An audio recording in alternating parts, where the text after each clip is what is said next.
या फिर जल का प्लस जो जल की सतह होती है वो भी प्रकाश को परावर्तित करने के लिए काम में आती हैं। तो चमकदार पृष्ठ हो सकते हैं स्टेनलेस स्टील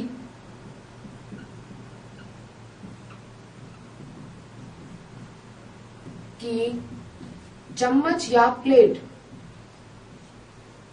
अथवा किसी जल की सतह या जल का पृष्ठ या कोई दर्पण।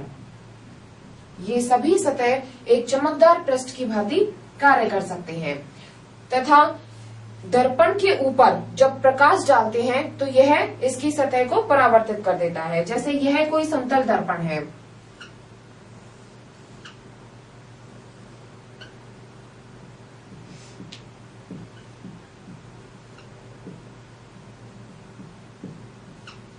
इस समतल दर्पण पर जब सूर्य का प्रकाश पड़ता है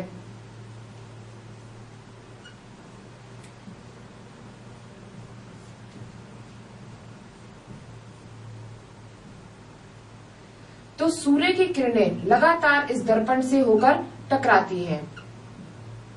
तो यह दर्पण प्रकाश को परावर्तित कर देता है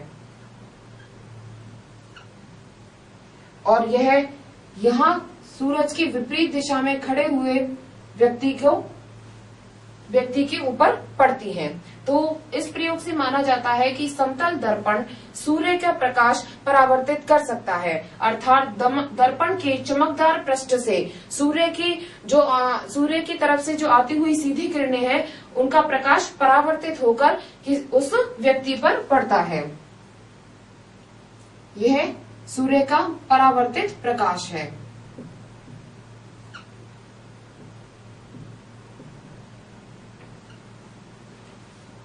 और समतल दर्पण की यह चमकदार पृष्ठ होती है जिससे सूर्य की जो प्रकाश किरणें जो आती हैं वो परावर्तित होकर किसी व्यक्ति पर पड़ती है, अर्थात दूसरी वस्तु पर पड़ती है और यह परावर्तित प्रकाश कहलाता है। अब हम बात करते हैं समतल दर्पण के बारे में कि समतल दर्पण क्या होते हैं।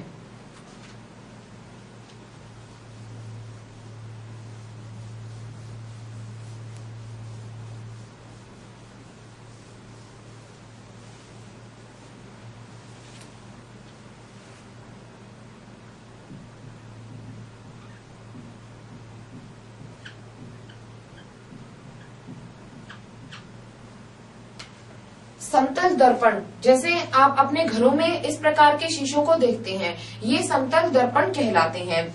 समतल दर्पण द्वारा प्रतिबिंब, इनके समतल दर्पण पर कई प्रकार के अभिलाक्षणिक गुण हैं। जैसे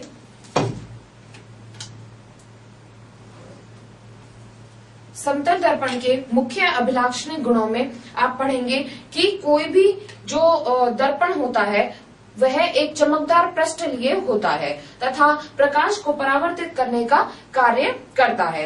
इसके अलावा समतल दर्पण में प्रतिबिंब हमेशा पर्दे के मतलब दर्पण के पीछे बनता है तथा प्रतिबिंब सीधा व समान आकार का होता है। जैसे आप किसी मोमबत्ती को, जैसे यह कोई समतल दर्पण है, इसी समतल दर्पण में आप किसी जलती हुई मोमबत्ती को देखते हैं, यह मोमबत्ती इस आकार की है तो वह समतल दर्पण में भी इस ही आकार की दिखाई देगी, अर्थात इस समतल दर्पण में प्रतिबिंब समान आकार का बनता है। यह प्रतिबिंब है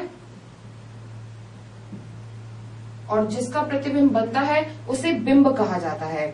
जैसे यह मोमबत्ती यहाँ पर बिंब का कार्य कर रही है। समतल दर्पण द्वारा बने गए प्रतिबिंब पर बिंब की दूरी समतल दर्पण से जितनी होगी प्रतिबिंब भी उतनी ही दूरी पर बनता है। प्रतिबिंब सीधा होता है तथा समान आकार का बनता है। समतल दर्पण से किसी पर्दे पर प्रतिबिंब नहीं प्राप्त किया जा सकता अथवा इसमें जो प्रतिबिंब है वह दर्पण के पीछे बनता है। यह समतल दर्पण के कुछ मुख्य अभिलाक्षणिक लक्षण होते हैं। जैसे इसके मुख्य 4 अभिलाक्षणिक लक्षण